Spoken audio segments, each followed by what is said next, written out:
সকলোকে নমস্কাৰ জনাইছোঁ আৰু আজি আমাৰ গাঁৱৰে এটা পৰম্পৰা গৰখীয়া ভোজ আৰু গৰখীয়া ভোজলৈ আমি যাম এতিয়া। গৰখীয়া ভোজ কেনেধৰণে আয়োজন কৰে, আচলতে গৰখীয়া ভোজ আজি নহয়, গৰখীয়া ভোজ বহু সৰুৰ পৰাই আমি শুনি আহিছোঁ আৰু বহু আগৰ পৰাই চলি আছে। আৰু এটা গৰখীয়া ভোজ আচলতে মই জনাত গৰু ৰখীয়াসকলে খোৱা ভোজ। আৰু ব'লকচোন, আজিকালিতো গৰু তেনেধৰণে মানুহৰ ঘৰত নাই, তথাপিও গৰখীয়া ভোজৰ পৰম্পৰাটো আছে, নীতি নিয়মটো আছে। তো গতিকে নীতি নিয়মৰ মাজেৰে কেনেধৰণে গৰখীয়া ভোজ পালন কৰে আমি যাওঁ ব'লক। তো মোৰ লগত ওলাইছে বেটা, নমো কৈ দিয়া, বেটা ওলাইছে আৰু বেটাৰ লগতে বেটা মাক। সেয়া আমি তিনিজন যাম এতিয়া গৰখীয়া ভোজলৈ। সেই ইপাৰৰ ফালে আছে গৰখীয়া ভোজ। তো ব'লক আজি ভিডিঅ'টো আৰম্ভ কৰোঁ আৰু গৰখীয়া ভোজৰ বিষয়ে আপোনালোকে কিছুমান কথা জানিবলৈ পাব।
এতিয়া মানে কি বগা হাঁহটোৰ কি নিয়ম? তাৰমানে মানে মহতীটোৰ পৰা আমাৰ নিয়ম হ'ল, এতিয়া বগা হাঁহ আমি গৰখীয়াৰ হেৰিয়াত প্ৰথম বগা হাঁহটো আগবঢ়াওঁ, হয়, তাৰপিছতে বাকীবিলাক আগবঢ়োৱা হয়। তেখেতসকলে যিবিলাকে আগবঢ়ায় তেখেতসকলক দিয়া হয়, কিন্তু আমি প্ৰথমে আমাৰ এই গৰখীয়া ধৰণলৈ আগবঢ়াই বগা হাঁহটো আমি প্ৰথমতে আগবঢ়াই হেৰি কৰোঁ, তাৰপাছতে এইবিলাক হয়। এতিয়া পুৱাই তাৰমানে প্ৰথম বগা হাঁহ, তাৰপিছতহে বাকী ঠিক।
কি বনাইছে?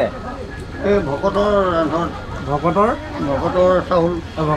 আচ্ছা, এই চাউল হৈছেগৈ আৰু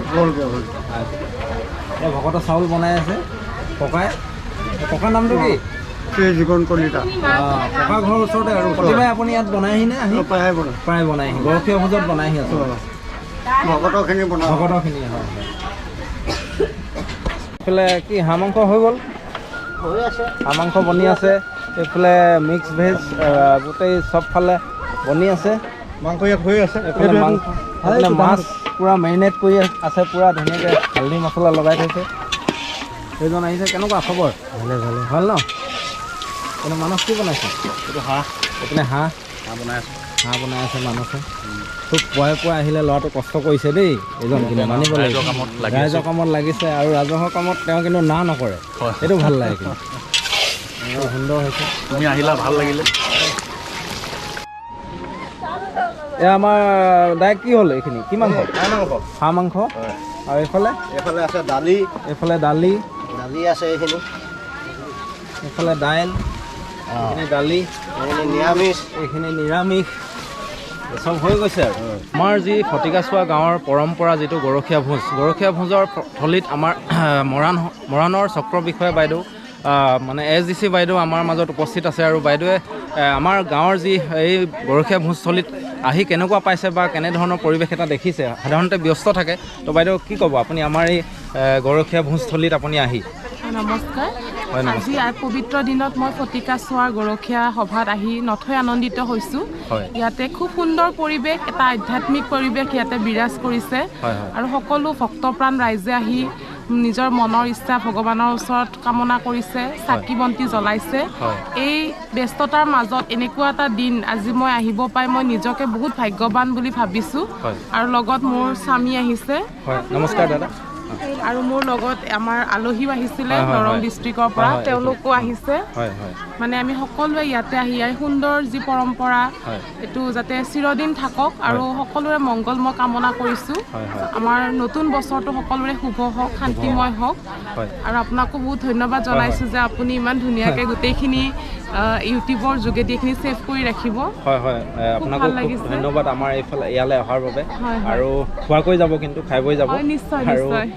আমি সময় লৈয়ে আহিছোঁ সেইকাৰণে আজি অকণমান আচলতে ইমান আপোনালোকে সদায় ব্যস্ত হৈ থাকে ব্যস্ততাৰ মাজত এনেধৰণে অনুষ্ঠানবোৰ গাঁৱৰ অনুষ্ঠানবোৰ উপভোগ কৰিবলৈ হয়তো নাপায় চাগে তো গতিকে মানে এনেকুৱা পৰিৱেশ সঁচাই খুব ভাল লগা খুব মানে এইটো সুন্দৰ মুহূৰ্ত জীৱনত মনত থাকি যাব আৰু এই ঠাইত এনেকুৱা এটা অনুষ্ঠান অহাৰ কাৰণে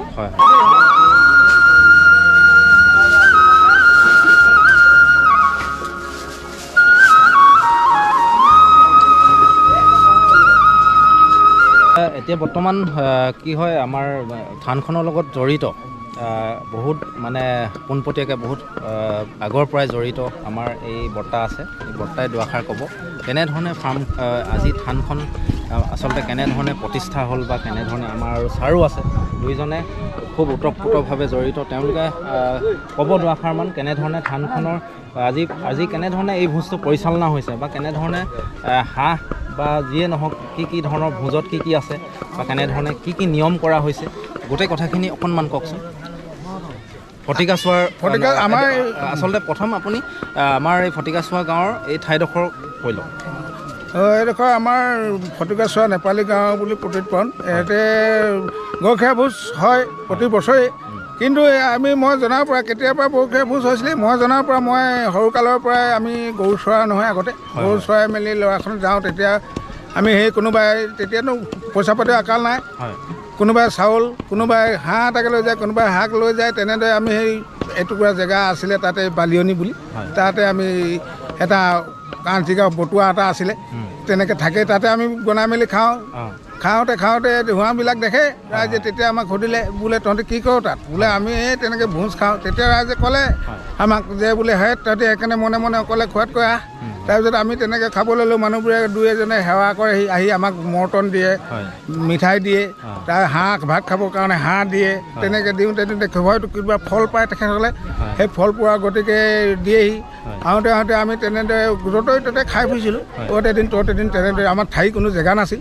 কিন্তু আমাৰ এই 2000 চনতে এজন ব্যক্তিয়ে ক'লে বোলে ল'ৰাখন ক'ত খাই আছ সেয়াতে মই জেগা এডোখৰতে মাটি 10 বিঘামান আছে তাতে দিম বোলে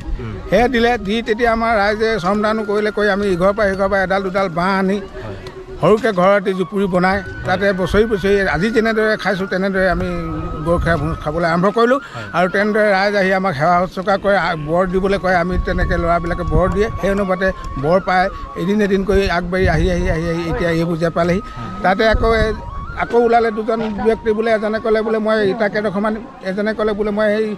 খুটাকে দিম তেনেকৈ সেই অকণমানিকৈ আমি এতিয়া জুপুৰি বনাই খুটা মেলি দি ইমানখিনি আগবাঢ়ি আছোঁ থানখন আগবাঢ়ি আছোঁ আৰু ভৱিষ্যতে আগবাঢ়িম বুলি ৰাইজে যদি সহযোগ কৰে আৰু আমি কোনো কাৰো পইচা সংগ্ৰহ কৰিবলৈ লোৱা নাই সেই ৰাইজে বৰঙণি আগবঢ়াই ইমানখিনি আগবঢ়ালে আৰু তথাপিও আজি দেখি মানে আৰু আচৰিত ভাল লাগিছে আৰু আজি ৰাইজে যি ধৰণে হাঁহ লৈ আহিছে কেনেধৰণে পৰিচালনা হৈছে আজিৰ ভোজটো আচলতে আমি প্ৰথমতে মই এটা কৈ লওঁ যে আমাৰ এই স্থানখনৰ জন্ম বৃত্তান্ত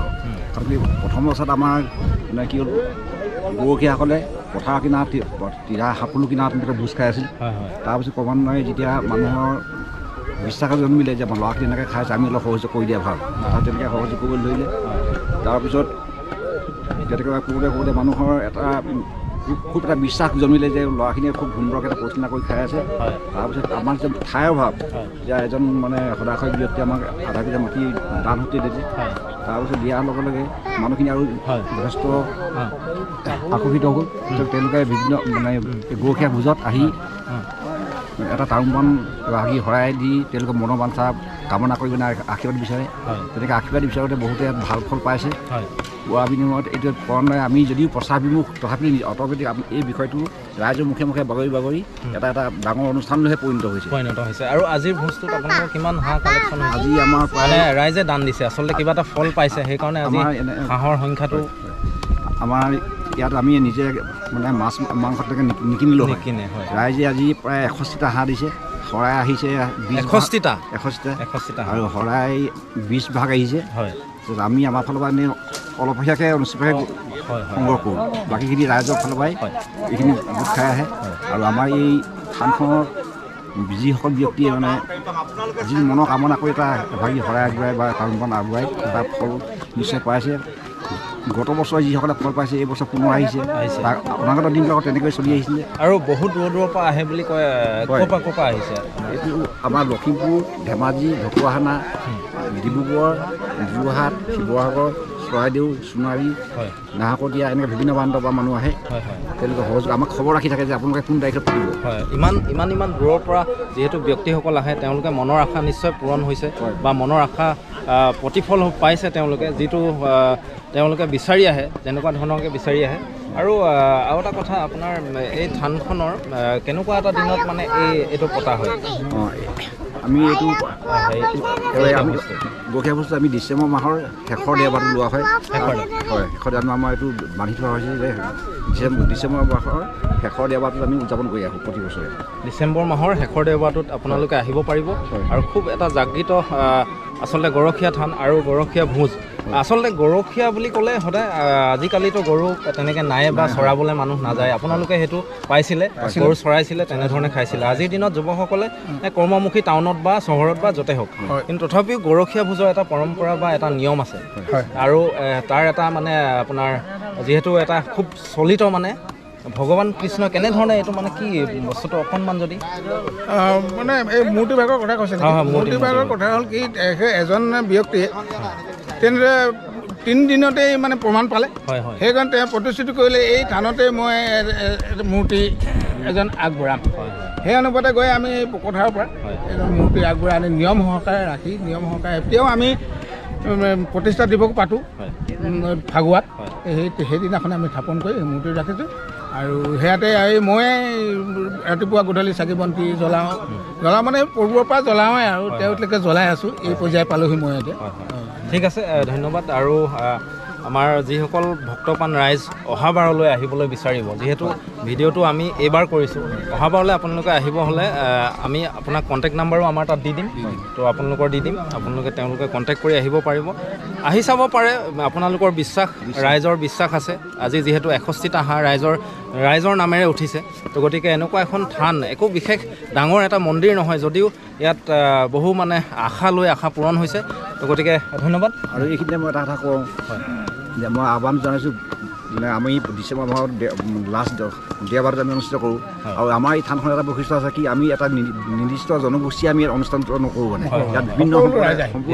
সম্প্ৰদায় আছে আৰু আপোনালোকে এতিয়া নিশ্চয় দেখিব সকলো সম্প্ৰদায় মানে নিজ কামত নিজে লাগি আছে সকলোৱে মানে আপোনাৰ মিলাপ্ৰীতিভাৱে আমি জাতিভেদ নাই ইয়াত আপোনাৰ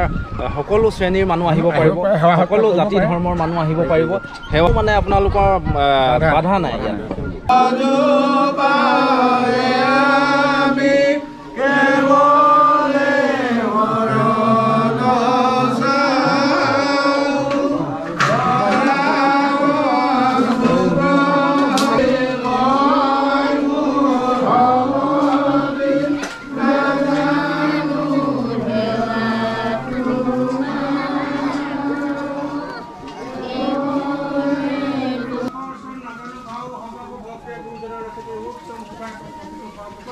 এইপিনে আমাৰ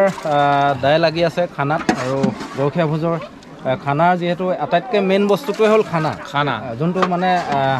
হাঁহ বা এনেকুৱা ধৰণৰ কি বনিছে আৰু লাগি আছে দাই এইফালে আছে এইফালে আছে কয়দৌ এজন মাংস লাগি আছে মাংস উলিয়াই আছে পুৰা ঘামি চামি ঘামো পৰিছে নেকি নাই তাৰপিছত এইপিনে এজন আছে কয়দৌ তাৰপিছত এইফালে বাইদেউ এজন আছে লাগি আছে এইপিনে মানস লাগি আছে তাৰপিছত এইপিনে আমাৰ একদম আটাইতকৈ সৰ্বা তুলুদাই লাগি আছে পুৰা একদম সেই আজিৰ নহয় তাৰমানে আজি এসপ্তাহ আগৰ পৰা মই দেখি আছোঁ খুব আমাৰ ঘৰলৈ গৈছে আৰু এইপিনে কয়দৌ লাগি আছে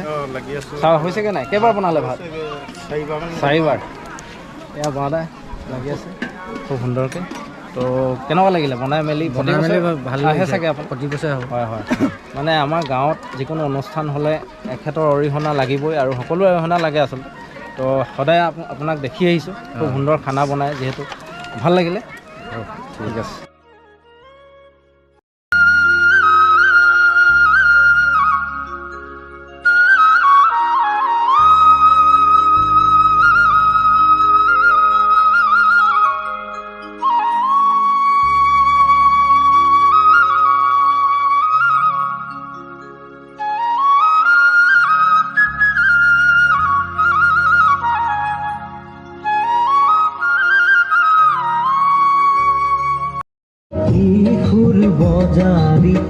ইসুৰ বজাৰি দুপৰিয়া